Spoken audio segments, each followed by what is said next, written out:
C'était il y a 1 an, jour pour jour. Par ailleurs, tout autre chose, 3 sauveteurs de la SNSM, la Société nationale de sauvetage en mer, trouvaient la mort au large des Sables d'Olonne en tentant de secourir un pêcheur imprudent. Et une cérémonie d'hommage est prévue aujourd'hui. Notre reporter Charles Guyard est retourné sur place. 1 an après, vous allez l'entendre, personne n'a oublié ce drame.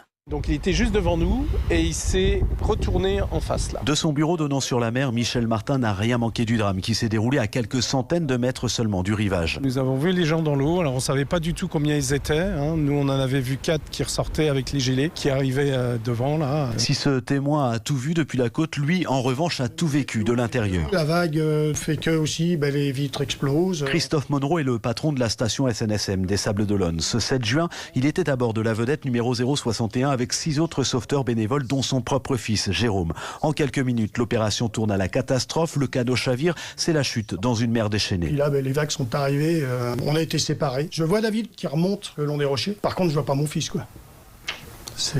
C'est constamment la tête sous l'eau et sans savoir où est-ce que ça va s'arrêter. Et en pensant qu'on va se noyer, parce que de toute façon, pour nous, dans notre tête, ça va être très compliqué. Sur les 7 sauveteurs, 3 ne regagneront jamais la plage. 1 an après, évidemment, le traumatisme est toujours présent. On vit avec, on y pense tous les jours. C'est ancré, c'est marqué, c'est gravé. Et c'est notamment gravé sur une stèle posée sur le remblai face au lieu du drame. C'est là qu'une cérémonie doit se dérouler ce dimanche à partir de 18h.